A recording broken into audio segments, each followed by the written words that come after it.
प्यारे विद्यार्थियों, आप सबनों प्यार भरी सत श्री अकाल। मेरा नाम है ज्योति।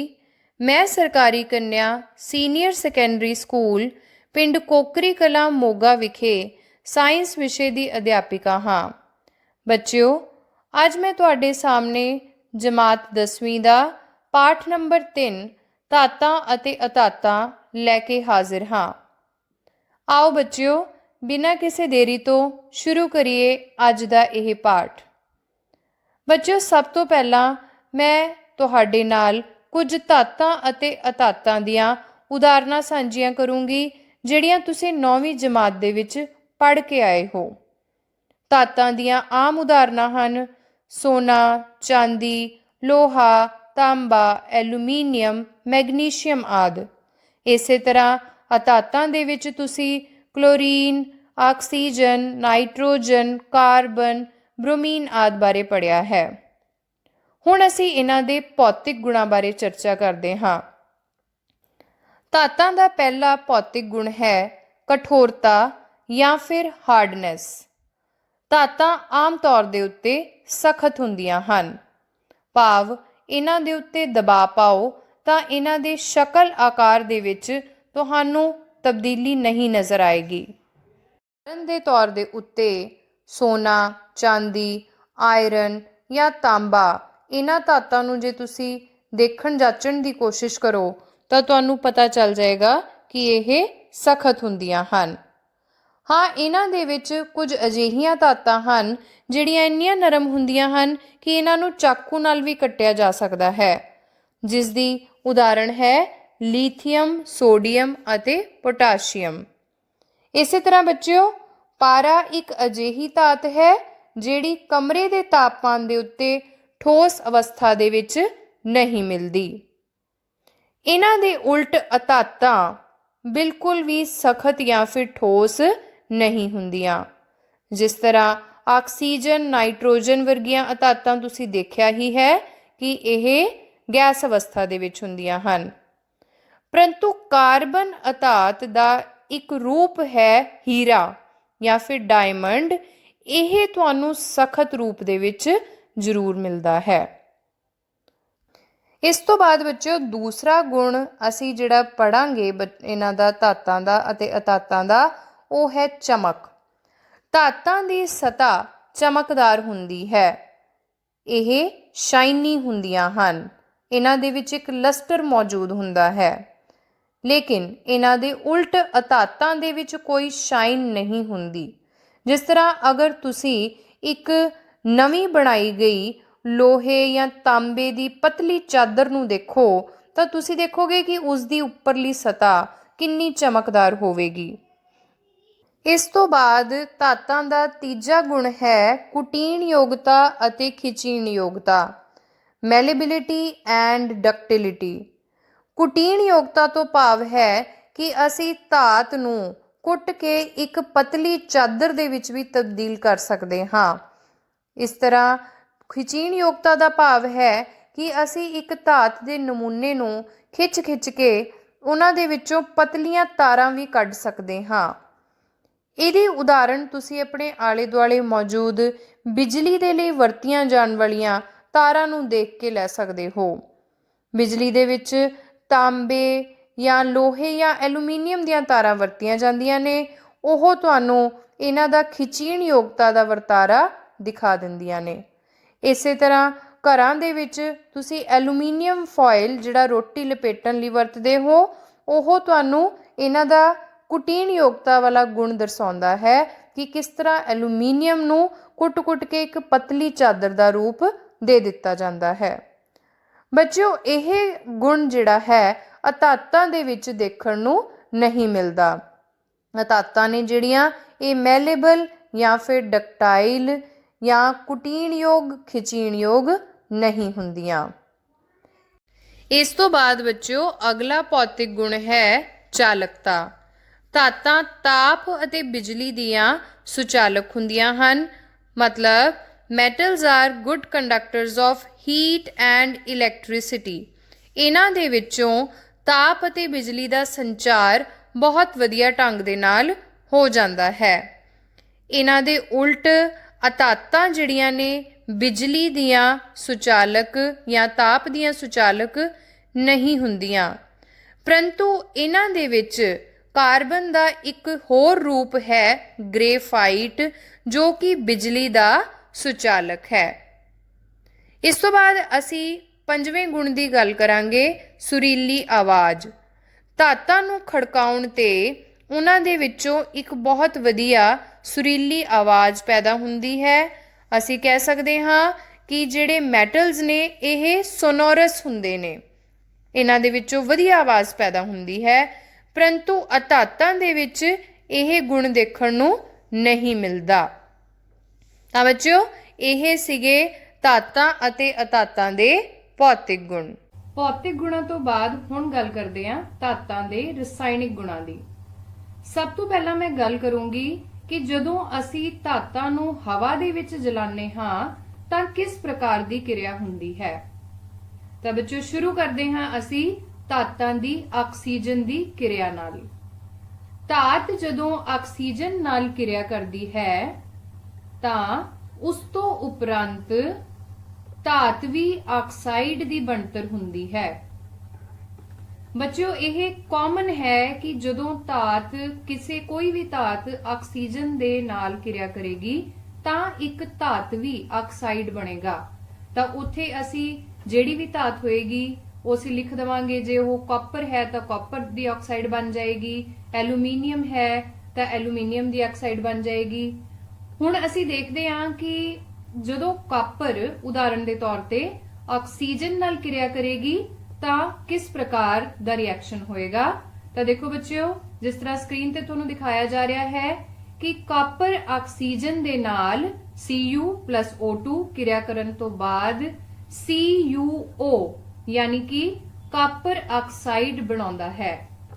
ਤਾਂ ਇਹ ਤੁਸੀਂ ਕੀ ਦੇਖਦੇ ਹੋ ਕਿ ਜਦੋਂ ਤੁਸੀਂ ਕਾਪਰ ਜਿਹੜਾ ਹੈ ਉਸ ਨੂੰ ਕੁਝ ਸਮੇਂ ਦੇ ਲਈ ਹਵਾ ਦੇ ਵਿੱਚ ਛੱਡ ਦਵੋ ਤਾਂ ਕੁਝ ਸਮੇਂ ਬਾਅਦ ਉਹਦੇ ਉੱਤੇ ਇੱਕ ਪਰਤ ਜੀ ਕਾਲੇ ਰੰਗ ਦੀ ਜੰਮਣੀ ਸਟਾਰਟ ਹੋ ਜਾਂਦੀ ਹੈ। ਉਹ ਕਾਲਾ ਪੰਜਾ ਲੈ ਲੈਂਦਾ ਹੈ ਕਾਪਰ। ਉਹ ਕੀ ਹੈ, ਕਾਪਰ ਆਕਸਾਈਡ ਨਾਲ ਬਣ ਚੁੱਕਾ ਹੁੰਦਾ, ਯਾਨੀ ਕਿ ਕਾਪਰ ਆਕਸੀਜਨ ਨਾਲ ਕਿਰਿਆ ਕਰ ਲੈਂਦਾ ਹੈ। ਇਸੇ ਤਰ੍ਹਾਂ ਹੀ ਮੈਂ ਇੱਕ ਹੋਰ ਉਦਾਹਰਣ ਲੈਣਾ ਚਾਹੂੰਗੀ ਇੱਥੇ ਐਲੂਮੀਨੀਅਮ ਦੀ। ਐਲੂਮੀਨੀਅਮ ਜਿਹੜਾ ਹੈ ਆਕਸੀਜਨ ਨਾਲ ਕਿਰਿਆ ਕਰਨ ਤੋਂ ਬਾਅਦ Al+O2 ਬਣਾਉਂਦਾ ਹੈ Al2O3 ਯਾਨੀ ਕਿ ਐਲੂਮੀਨੀਅਮ ਆਕਸਾਈਡ।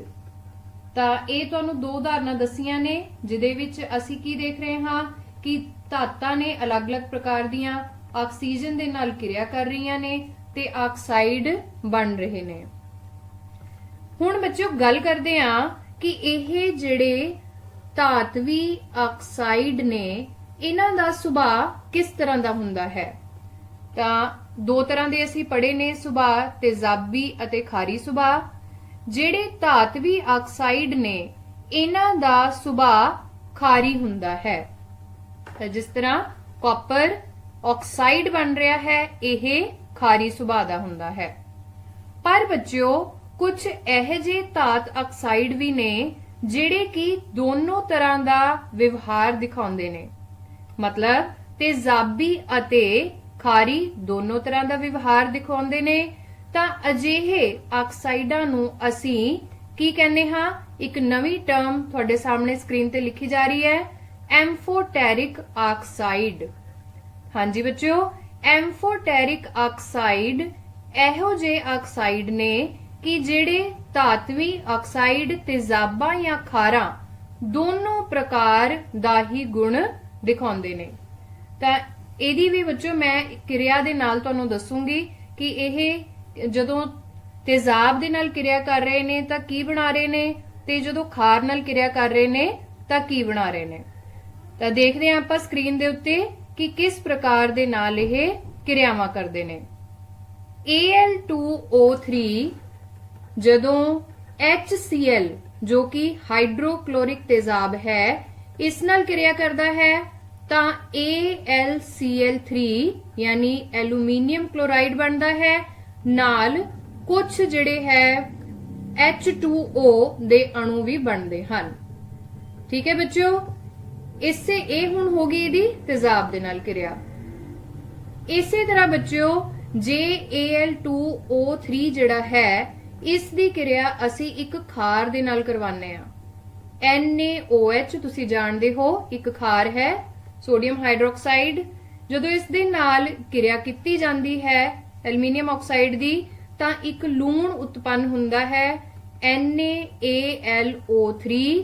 ਸੋਡੀਅਮ ਐਲੂਮੀਨੇਟ ਇਸ ਦਾ ਨਾਮ ਹੈ ਅਤੇ ਪਾਣੀ H2O ਪਾਣੀ ਇਹ ਉਤਪੰਨ ਹੁੰਦਾ ਹੈ। ਤਾਂ ਤੁਸੀਂ ਦੇਖੀ ਦੋਨੋਂ ਤਰ੍ਹਾਂ ਦੀ ਕਿਰਿਆ ਦੇਖ ਲਈ ਤੁਸੀਂ, ਤੇਜ਼ਾਬ ਦੇ ਨਾਲ ਵੀ ਤੇ ਖਾਰ ਦੇ ਨਾਲ ਵੀ।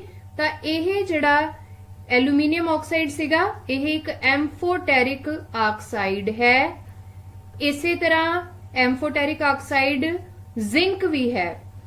ਜ਼ਿੰਕ ਜਿਹੜਾ ਆਕਸਾਈਡ ਹੁੰਦਾ ਹੈ ਇਹ ਵੀ ਦੋਨੋਂ ਪ੍ਰਕਾਰ ਦੇ ਨਾਲ ਹੀ ਕਿਰਿਆ ਕਰ ਸਕਦਾ ਹੈ। ਤੇਜ਼ਾਬ ਅਤੇ ਖਾਰ, ਤੇਜ਼ਾਬੀ ਆਪਾਂ ਇਹਦੇ ਵਿੱਚ ਗੁਣ ਹੈਗੇ ਨੇ, ਨਾਲ ਅਸੀਂ ਕਹਿ ਸਕਦੇ ਹਾਂ ਵੀ ਖਾਰੀ ਗੁਣ ਵੀ ਹੈਗੇ ਨੇ।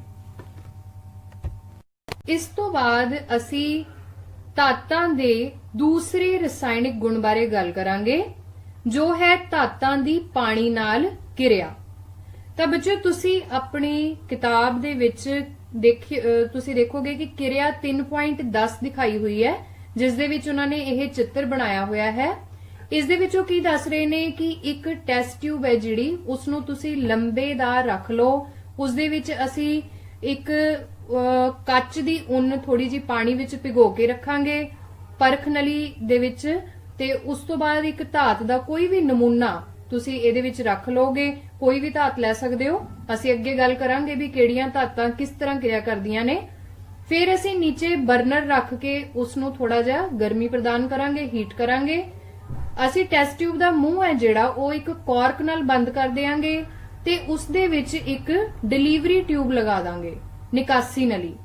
ਉਹ ਜਿਹੜੀ ਨਿਕਾਸੀ ਨਲੀ ਹੈ ਉਸ ਦਾ ਇੱਕ ਮੂੰਹ ਤਾਂ ਟੈਸਟ ਟਿਊਬ ਦੇ ਵਿੱਚ ਪਰਖ ਨਲੀ ਦੇ ਵਿੱਚ ਖੁੱਲ ਰਿਹਾ ਤੇ ਦੂਸਰਾ ਮੂੰਹ ਜਿਹੜਾ ਹੈ ਉਸ ਦਾ ਅਸੀਂ ਇੱਕ ਨੀਚੇ ਪਾਣੀ ਨਾਲ ਭਰਿਆ ਹੋਇਆ ਇੱਕ ਟੱਬ ਰੱਖ ਲਾਂਗੇ ਜਾਂ ਕੋਈ ਬੀਕਰ ਤੁਸੀਂ ਰੱਖ ਲਓਗੇ, ਉਸ ਦੇ ਵਿੱਚ ਉਹਦਾ ਮੂੰਹ ਖੁੱਲ ਰਿਹਾ।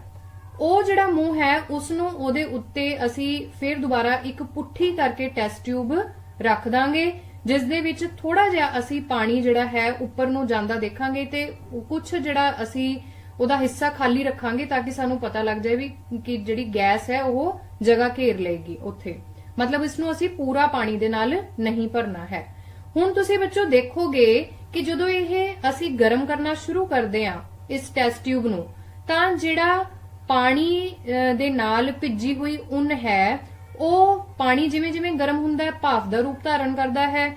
ਉਹ ਭਾਫ ਅੱਗੇ ਜਾ ਕੇ ਧਾਤ ਦੇ ਨਾਲ ਕਿਰਿਆ ਕਰਦੀ ਹੈ।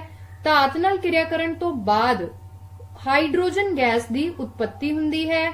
ਉਹ ਹਾਈਡਰੋਜਨ ਗੈਸ ਡਿਲੀਵਰੀ ਟਿਊਬ ਦੇ ਨਾਲ ਹੁੰਦੀ ਹੋਈ ਜਿਹੜੀ ਅਸੀਂ ਟੈਸਟ ਟਿਊਬ ਮੁੱਦੀ ਪਾਈ ਹੋਈ ਹੈ ਉਸ ਦੇ ਵਿੱਚ ਪਹੁੰਚ ਜਾਂਦੀ ਹੈ ਅਤੇ ਹਾਈਡਰੋਜਨ ਗੈਸ ਦੇ ਬੁਲਬੁਲੇ ਜਿਹੜੇ ਹੈ ਉਹ ਪਾਣੀ ਦੇ ਵਿੱਚ ਬਣਨੇ ਸ਼ੁਰੂ ਹੋ ਜਾਂਦੇ ਨੇ। ਹਲਕੀ ਹੋਣ ਕਰਕੇ ਹਾਈਡਰੋਜਨ ਗੈਸ ਪਰਖ ਨਲੀ ਦੇ ਉੱਪਰ ਇਕੱਠੀ ਹੋ ਜਾਂਦੀ ਹੈ। ਤਾਂ ਇਹ ਜਿਹੜੀ ਕਿਰਿਆ ਹੈ ਬੱਚਿਓ ਅਸੀਂ ਐਕਸਪਲੇਨ ਕਰਾਂਗੇ। ਦੇਖੋ ਕਿ ਕਿਸ ਤਰ੍ਹਾਂ ਅਸੀਂ ਇਕੁਏਸ਼ਨ ਦੇ ਵਿੱਚ ਇਸ ਨੂੰ ਲਿਖ ਸਕਦੇ ਹਾਂ। ਤਾਂ ਕਿਰਿਆ 3.10 ਨੂੰ ਮੈਂ ਇਕੁਏਸ਼ਨ ਦੇ ਰੂਪ ਦੇ ਵਿੱਚ ਇੱਥੇ ਲਿਖ ਕੇ ਤੁਹਾਨੂੰ ਦਿਖਾਉਂਗੀ। ਬੱਚਿਓ ਦੇਖੋ ਧਾਤ ਪਾਣੀ ਦੇ ਨਾਲ ਕਿਰਿਆ ਕਰਕੇ ਕੀ ਬਣਾਉਂਦੀ ਹੈ? ਧਾਤ ਆਕਸਾਈਡ। ਅਤੇ ਇਸ ਤੋਂ ਬਾਅਦ ਹਾਈਡਰੋਜਨ ਗੈਸ ਦੀ ਨਾਲ ਉਤਪਤੀ ਹੁੰਦੀ ਹੈ। ਇਹੀ ਕਿਰਿਆ ਹੁਣ ਅਸੀਂ ਇਸ ਪਿਕਚਰ ਦੇ ਵਿੱਚ ਐਕਸਪਲੇਨ ਕੀਤੀ ਹੈ।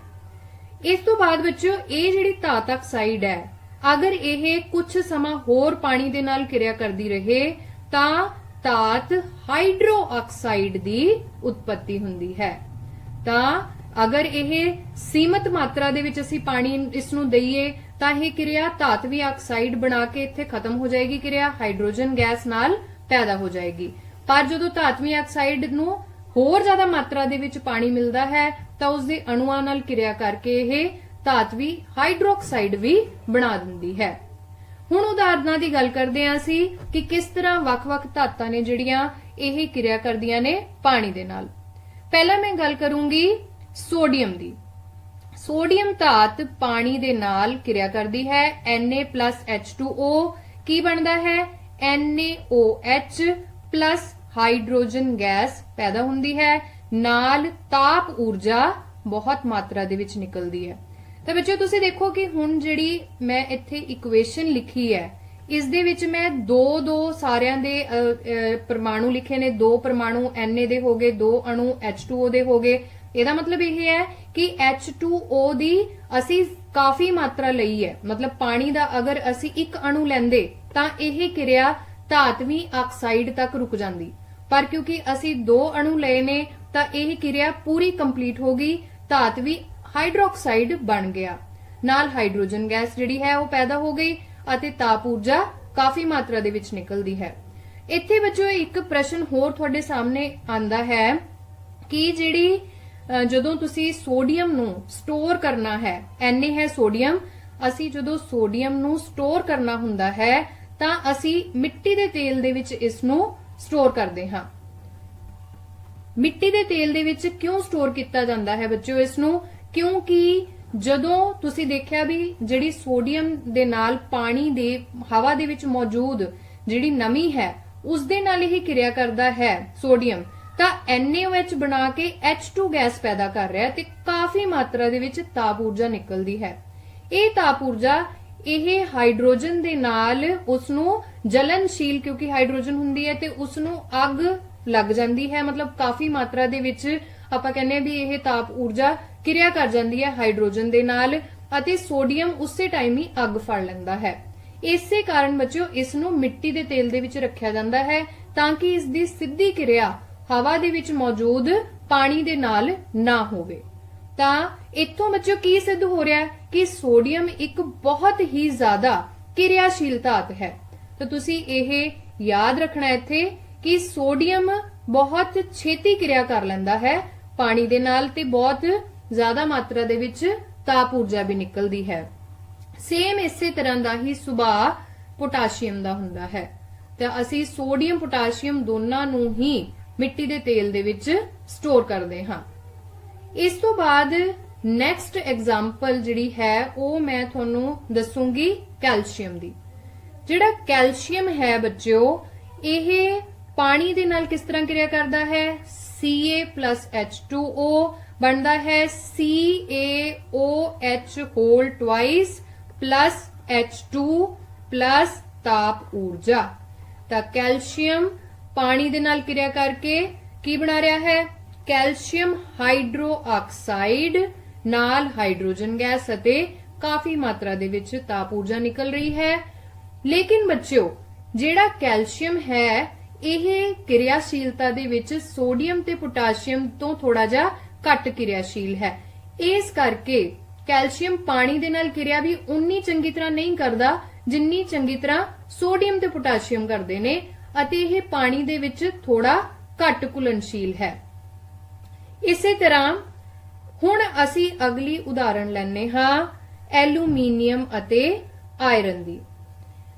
ਐਲੂਮੀਨੀਅਮ ਅਤੇ ਆਇਰਨ ਇਹ ਧਾਤਾਂ ਜਿਹੜੀਆਂ ਨੇ ਬੱਚਿਓ ਇਹ ਪਾਣੀ ਦੇ ਨਾਲ ਕਿਰਿਆ ਕਰਦੀਆਂ ਜ਼ਰੂਰ ਨੇ, ਲੇਕਿਨ ਪਾਣੀ ਦੀ ਭਾਫ ਦੇ ਰੂਪ ਦੇ ਵਿੱਚ ਜਦੋਂ ਪਾਣੀ ਆਂਦਾ ਹੈ ਉਦੋਂ ਕਿਰਿਆ ਕਰਦੀਆਂ ਨੇ। ਯਾਨੀ ਕਿ ਨਾ ਤਾਂ ਇਹ ਠੰਡੇ ਪਾਣੀ ਨਾਲ ਕਿਰਿਆ ਕਰ ਰਹੀਆਂ ਨੇ ਨਾ ਇਹ ਗਰਮ ਪਾਣੀ ਨਾਲ ਕਿਰਿਆ ਕਰ ਰਹੀਆਂ ਨੇ। ਜਦੋਂ ਅਸੀਂ ਪਾਣੀ ਨੂੰ ਗਰਮ ਕਰ ਲੈਂਦੇ ਹਾਂ ਤਾਂ ਜਦੋਂ ਭਾਫ ਪੈਦਾ ਹੁੰਦੀ ਹੈ ਫਿਰ ਇਹ ਕਿਰਿਆ ਕਰਕੇ ਕੀ ਬਣਾਉਂਦੀਆਂ ਹੈ? Al+H2O ਐਲੂਮੀਨੀਅਮ ਬਣਾ ਰਿਹਾ ਹੈ, aluminium oxide plus hydrogen gas ਬਾਹਰ ਆ ਰਹੀ ਹੈ। ਤਾਂ ਇੱਥੇ ਦੇਖੋ H2O ਯਾਨੀ ਪਾਣੀ ਅਸੀਂ ਭਾਫ ਦੇ ਰੂਪ ਦੇ ਵਿੱਚ ਲੈ ਰਹੇ ਹਾਂ, ਯਾਨੀ ਕਿ ਇਹਨੂੰ ਪਾਣੀ ਦਾ ਕਿਹੜਾ ਰੂਪ ਚਾਹੀਦਾ ਹੈ? ਗੈਸ ਰੂਪ ਚਾਹੀਦਾ ਹੈ ਜਦੋਂ ਇਸਨੇ ਕਿਰਿਆ ਕਰਨੀ ਹੈ। ਇਸੇ ਤਰ੍ਹਾਂ ਆਇਰਨ ਹੈ ਬੱਚਿਓ, ਸੇਮ ਆਇਰਨ ਇਸੇ ਤਰ੍ਹਾਂ ਕਿਰਿਆ ਕਰਦਾ ਹੈ H2O ਦੇ ਨਾਲ ਕਿਰਿਆ ਕਰਕੇ ਜਦੋਂ ਭਾਫ ਦੇ ਰੂਪ ਦੇ ਵਿੱਚ ਹੈ ਪਾਣੀ ਤਾਂ ਇਹ Fe3O4 ਜਾਂ ਫਿਰ ਆਇਰਨ ਆਕਸਾਈਡ ਬਣਾ ਰਿਹਾ ਹੈ ਅਤੇ ਹਾਈਡਰੋਜਨ ਗੈਸ ਨਿਕਲਦੀ ਹੈ। ਇਹ ਬੱਚਿਓ ਤੁਸੀਂ ਦੇਖ ਲਿਆ ਕਿ ਸੋਡੀਅਮ ਪੋਟਾਸ਼ੀਅਮ ਦੀ ਅਸੀਂ ਗੱਲ ਕੀਤੀ ਉਹ ਬਹੁਤ ਜ਼ਿਆਦਾ ਕਿਰਿਆਸ਼ੀਲ ਹੈ ਤਾਂ ਉਹ ਫਟਾਫਟੀ ਪਾਣੀ ਦੇ ਠੰਡੇ ਰੂਪ ਦੇ ਨਾਲ ਵੀ ਕਿਰਿਆ ਕਰ ਜਾਂਦੇ ਨੇ। ਇਸੇ ਤਰ੍ਹਾਂ ਕੈਲਸ਼ੀਅਮ ਹੈ ਜਿਹੜਾ ਇਹ ਥੋੜਾ ਜਿਹਾ ਉਸ ਤੋਂ ਘੱਟ ਕਿਰਿਆਸ਼ੀਲ ਸੀਗਾ ਤਾਂ ਇਹ ਥੋੜਾ ਜਿਹਾ ਗਰਮ ਪਾਣੀ ਦੇ ਨਾਲ ਕਿਰਿਆ ਕਰਦਾ ਹੈ। ਇਸੇ ਤਰ੍ਹਾਂ ਐਲੂਮੀਨੀਅਮ ਤੇ ਆਇਰਨ ਦੀ ਅਸੀਂ ਗੱਲ ਕੀਤੀ, ਇਹ ਭਾਫ ਦੇ ਨਾਲ ਕਿਰਿਆ ਕਰ ਰਹੇ ਨੇ। ਤਾਂ ਇਹਦੇ ਤੋਂ ਸਾਨੂੰ ਕੀ ਪਤਾ ਚੱਲ ਰਿਹਾ ਹੈ? ਇਹਨਾਂ ਦੀ ਕਿਰਿਆਸ਼ੀਲਤਾ ਪਤਾ ਚੱਲ ਰਹੀ ਹੈ।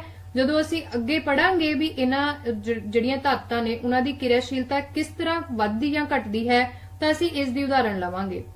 ਇਹਦੇ ਨਾਲ ਵਿੱਚੋਂ ਕੁਝ ਅਜਿਹੀਆਂ ਧਾਤਾਂ ਨੇ ਜਿਹੜੀਆਂ ਪਾਣੀ ਨਾਲ ਬਿਲਕੁਲ ਹੀ ਕਿਰਿਆ ਨਹੀਂ ਕਰਦੀਆਂ, ਜਿਸ ਤਰ੍ਹਾਂ ਕਿ Pb ਯਾਨੀ ਕਿ ਲੈਡ, ਕਾਪਰ ਯਾਨੀ Cu, Ag ਸਿਲਵਰ ਅਤੇ Au ਗੋਲਡ। ਠੀਕ ਹੈ, ਸੋਨਾ। ਤਾਂ ਇਹ ਕਿਰਿਆ ਇਹ ਜਿਹੜੀਆਂ ਧਾਤਾਂ ਨੇ ਬਿਲਕੁਲ ਆਪਾਂ ਕਹਾਂਗੇ ਕਿ ਘੱਟ ਕਿਰਿਆਸ਼ੀਲਤਾ ਵਾਲੀਆਂ ਧਾਤਾਂ ਨੇ। ਇਹ ਪਾਣੀ ਦੇ ਨਾਲ ਕੋਈ ਵੀ ਕਿਰਿਆ ਨਹੀਂ ਕਰਦੀਆਂ।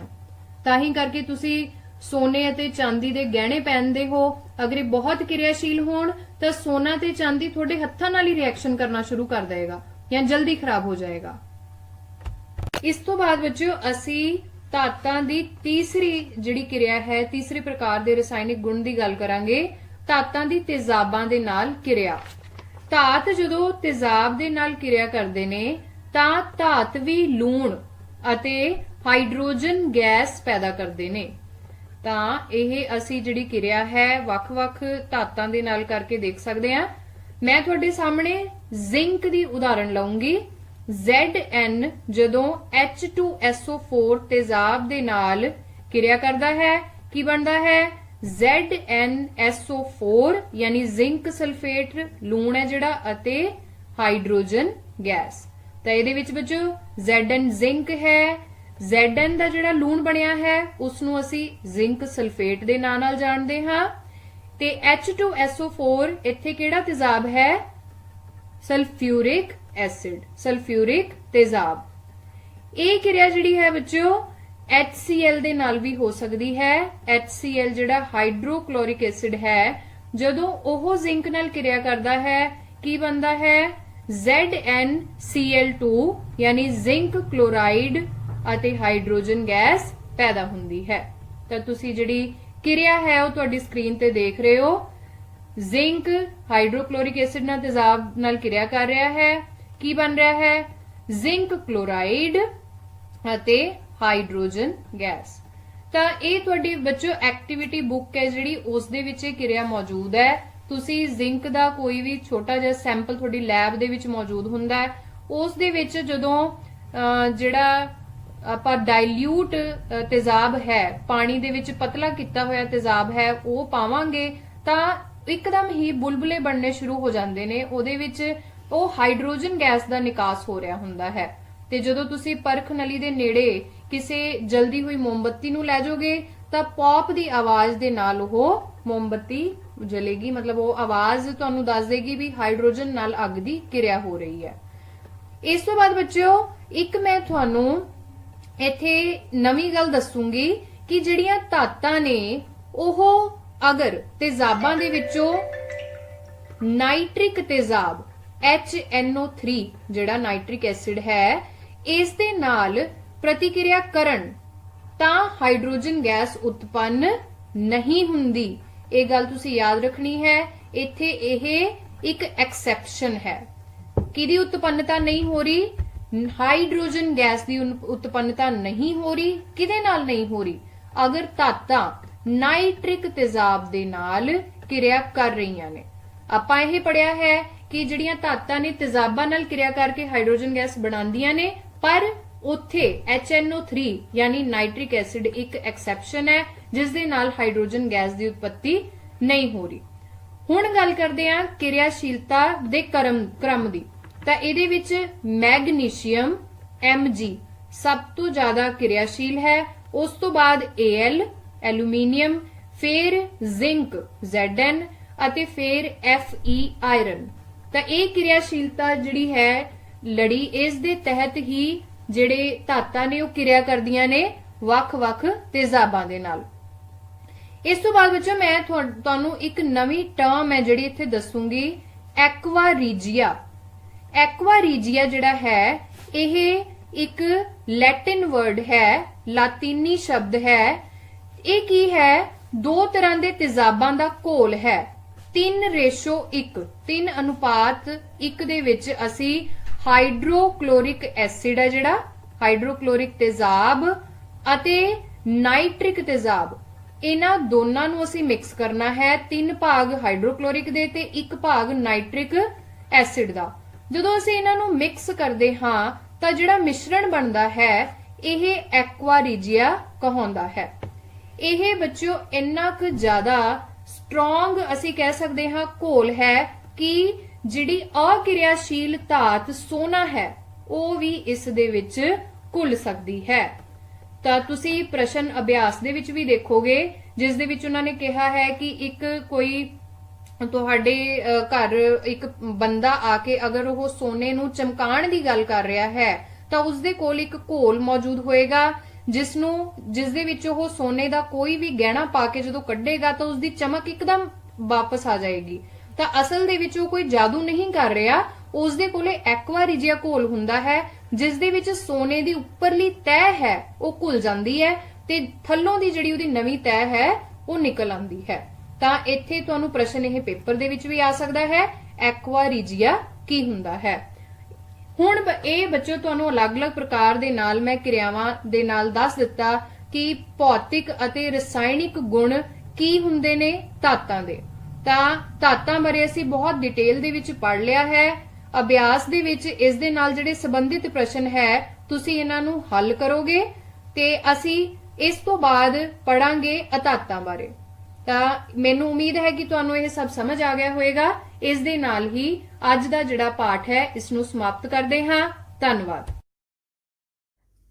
ਪਿਆਰੇ ਬੱਚਿਓ, ਜਿਵੇਂ ਕਿ ਤੁਸੀਂ ਜਾਣਦੇ ਹੀ ਹੋ ਕਿ PAS ਪੰਜਾਬ ਅਚੀਵਮੈਂਟ ਸਰਵੇ ਜੋ ਕਿ ਲਰਨਿੰਗ ਆਊਟਕਮਸ ਭਾਵ ਸਿੱਖਣ ਪਰਿਣਾਮਾਂ ਤੇ ਆਧਾਰਿਤ ਪੰਜਾਬ ਸਰਕਾਰ ਦੀ ਨਿਵੇਕਲੀ ਪਹਿਲਕਦਮੀ ਹੈ ਜਿਸ ਦੇ ਤਹਿਤ ਹਰ ਸਕੂਲ ਦੇ ਹਰ ਵਿਦਿਆਰਥੀ ਦੀ ਅਸੈਸਮੈਂਟ ਕੀਤੀ ਜਾਣੀ ਹੈ।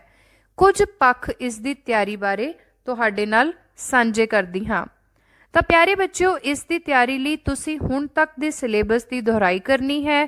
ਆਪਣੀ ਰੋਜ਼ਾਨਾ ਟੀਵੀ ਲੈਸਨਸ ਨੂੰ ਧਿਆਨ ਨਾਲ ਦੇਖੋ, ਇੰਪੋਰਟੈਂਟ ਪੁਆਇੰਟਸ ਨੂੰ ਆਪਣੀ ਕਾਪੀ ਤੇ ਨੋਟ ਕਰੋ। ਸਿੱਖਿਆ ਵਿਭਾਗ ਪੰਜਾਬ ਵੱਲੋਂ ਰੋਜ਼ਾਨਾ ਭੇਜੀਆਂ ਜਾ ਰਹੀਆਂ ਅਸਾਈਨਮੈਂਟਸ ਨੂੰ ਹੱਲ ਕਰੋ। ਆਪਣਾ ਅਧਿਆਪਕਾਂ ਦੇ ਨਾਲ ਵੱਧ ਤੋਂ ਵੱਧ ਟੈਲੀਫੋਨ ਜਾਂ ਹੋਰ ਮਾਧਿਅਮ ਰਾਹੀਂ ਸੰਪਰਕ ਕਾਇਮ ਕਰੋ। ਇਸ ਸਰਵੇ ਦੇ ਤਹਿਤ ਇੱਕ ਪ੍ਰੀ ਟੈਸਟ 24 ਅਗਸਤ ਨੂੰ ਹੋ ਚੁੱਕਿਆ ਹੈ ਜਿਸ ਵਿੱਚ ਤੁਸੀਂ ਸਭ ਨੇ ਭਾਗ ਲਿਆ। ਇਸ ਤੋਂ ਇਲਾਵਾ ਵਿਭਾਗ ਵੱਲੋਂ ਫਾਈਨਲ ਇਵੈਲੂਏਸ਼ਨ ਜੋ ਕਿ 11 ਨਵੰਬਰ ਨੂੰ ਟੈਸਟ ਹੋਵੇਗਾ, ਉਸ ਤੋਂ ਪਹਿਲਾਂ ਪ੍ਰੀ ਟੈਸਟ ਲਏ ਜਾ ਰਹੇ ਹਨ। ਸੋ ਤੁਸੀਂ ਸਾਰੇ ਵਿਦਿਆਰਥੀ ਬਿਨਾਂ ਕਿਸੇ ਮਾਨਸਿਕ ਦਬਾਅ ਦੇ ਖੁਸ਼ੀ-ਖੁਸ਼ੀ ਅਤੇ ਚਾਅ ਨਾਲ ਪੇਪਰ ਹੱਲ ਕਰੋ ਕਿਉਂਕਿ ਪੜ੍ਹੇਗਾ ਪੰਜਾਬ ਤਾਂ ਹੀ ਵਧੇਗਾ ਪੰਜਾਬ। ਤਾਂ ਸਾਰੇ ਵਿਦਿਆਰਥੀ ਆਪਣੀ ਨਿਰੰਤਰ ਦੁਹਰਾਈ ਕਰਦੇ ਰਹੋ ਤਾਂ ਕਿ ਆਪਾਂ ਪੰਜਾਬ ਅਚੀਵਮੈਂਟ ਸਰਵੇ ਅਤੇ ਸਿੱਖਿਆ ਵਿਭਾਗ ਪੰਜਾਬ ਦੀ ਪਹਿਲ ਕਦਮੀ ਨੂੰ ਪ੍ਰਫੁੱਲਿਤ ਕਰਦੇ ਹੋਏ ਇਸ ਉਪਰਾਲੇ ਨੂੰ ਸਫਲ ਬਣਾਈਏ। ਧੰਨਵਾਦ।